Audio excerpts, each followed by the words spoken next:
Hello my friends, and welcome once again to another but slightly different episode of Game Analyser that I have decided to call Game Analyser Bonus Round. I mentioned in my last and so far only episode of Game Analyser that I would occasionally be making smaller episodes if I felt I had more to say on certain subjects that I've talked about before.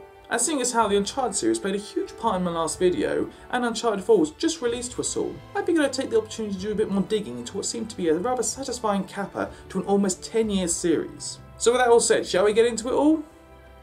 Also, spoiler alert, I figured I should put that in there just in case you didn't know.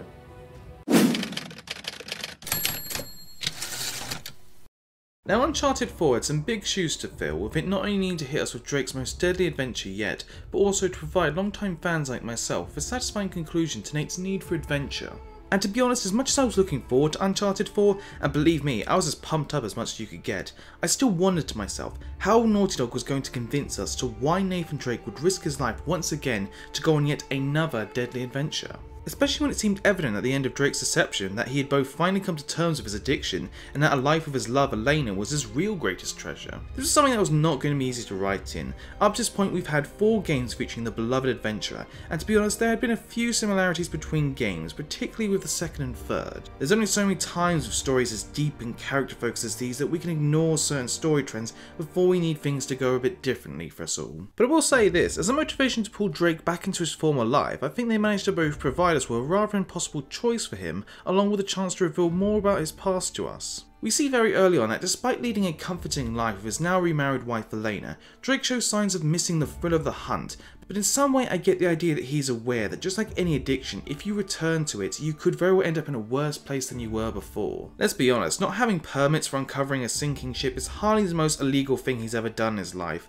but when is something that was supposed to be simple for Drake ever panned out the way he's ever planned? With that all said though, one point I brought up about Drake previously was how much he had a real love for history, but as we play Uncharted 4, we discover that his obsession truly resonated during his childhood, mostly from his need to simply know the truth behind the world's secrets and legends. We learn later though, this particular pirate treasure that Nate and Sam seek is more than just another mystery to them. It's also the only thing these two have to a will of their deceased mother, who as it turns out was also a lover of history.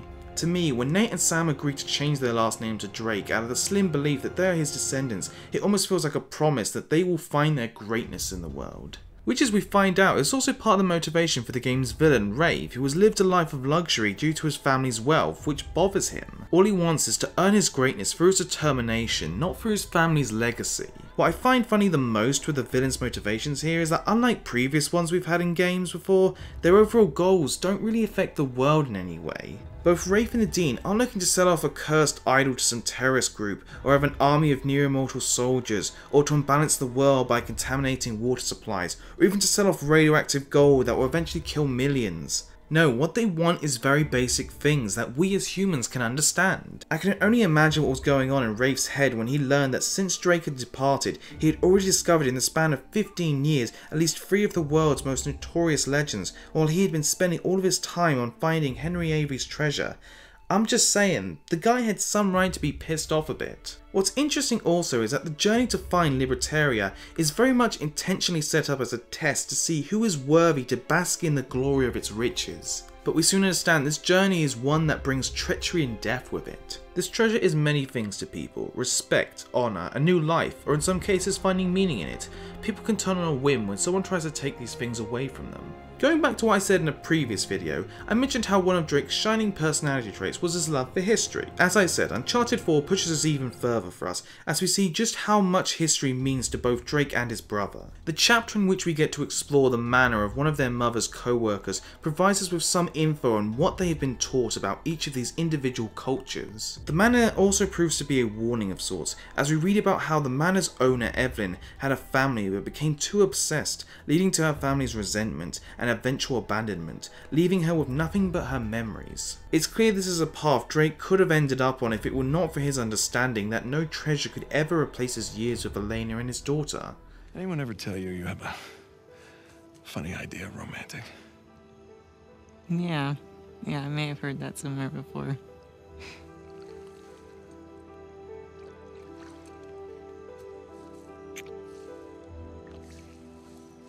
Good talk. Good talk.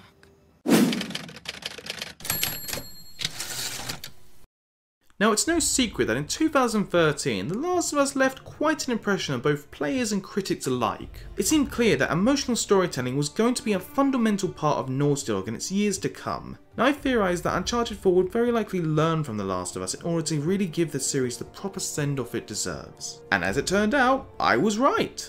But not completely as it seemed. For starters, let's talk about some of the more quieter moments in the game and how they really help to strengthen the bond between characters even more. Chapters like the 12 Towers and At Sea are smartly designed to allow you to set your own pace and discover more about both the characters and the world. Other moments like the beginning of Meet Me in Paradise do a good job of really showing us just how meaningful this fabled city is to them. To Nate and Sam, all that learning and research put in has led them here to this place that is practically Disneyland to them. So naturally, unlike the previous Lost Cities we've seen in the past, we get to really see them soak it in for a bit. Now, as informative as this world is, it's got nothing on the intrigue and tragedy that can be found in The Last of Us, so we don't have moments like these happen often throughout the game. Other notable features taken from The Last of Us include the occasional conversation interactions between characters. While these may only slightly add a bit of player input, they do encourage you to explore more just for the sake of getting to see the characters play off one another and find out little tidbits about their past. While gameplay mechanics like climbing, gunplay and melee combat have remained vaguely the same as before, the open environments this time around really give the player more freedom in combated situations. As mentioned, ever since Uncharted 2, stealth has been a very minuscule mechanic, and while 3 would improve it ever so slightly, with Uncharted 4 becomes a core function within the combat this time around. During many of the game's encounters, you can almost avoid enemies entirely and proceed on. You can actually go from the convoy chase all the way up to when Nate reunites with Lena without killing a single person, so long as we're leaving out the opening with a boat chase. Like the story, the gameplay has adapted itself to better suit the finality of the series,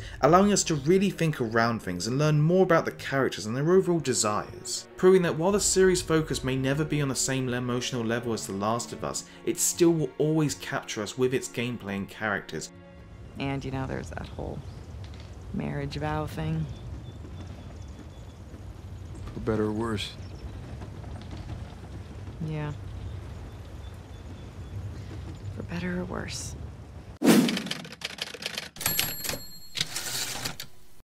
Now, when the subtitle for Uncharted 4 was revealed, many people had their bets placed as to what would be the general outcome for our protagonists in the end. Many of us, I'm sure, had certain events and plot points mapped out like we do with most things that are hyped up, and as it turned out, we entered our climactic adventure with, surprisingly, no one dying. Yes, for as dark as the story was being played up, there was no saddening moment of Drake cradling Sully's body or Sam sacrificing himself to keep his brother alive. Hell, out of the two villains, only one of them ended up kicking the bucket in the end. This was odd because normally it seems fitting to have at least one deeply depressing moment in these finales so as to really hammer in the increased risk this journey has over our hero's previous ones. Games like Halo 3, Modern Warfare 3 and Gears of War 3 seem to have this down, so why wouldn't the supposedly last ever Uncharted game have this as well? And don't get me wrong, I'm not calling this out as being a cliched thing in storytelling at all, it's just a matter of how we seem to assume these overarching stories turn out towards their end. But let's talk about the real ending here. Now, most of the time, in my opinion, epilogues can feel a little bit cheesy, mostly because they try to shoehorn in as much detail in such a small amount of time as possible.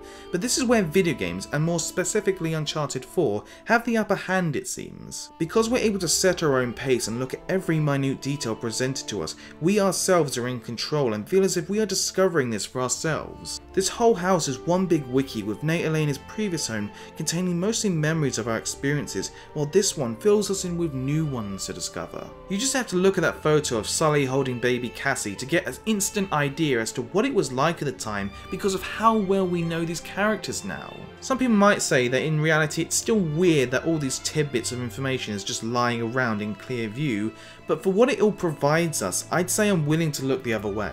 In my opinion, getting to see all of this has been the treasure we ourselves have been seeking, knowing that Drake and Elena continue to live a happy life with their daughter Cassie, just without the danger of people shooting at them.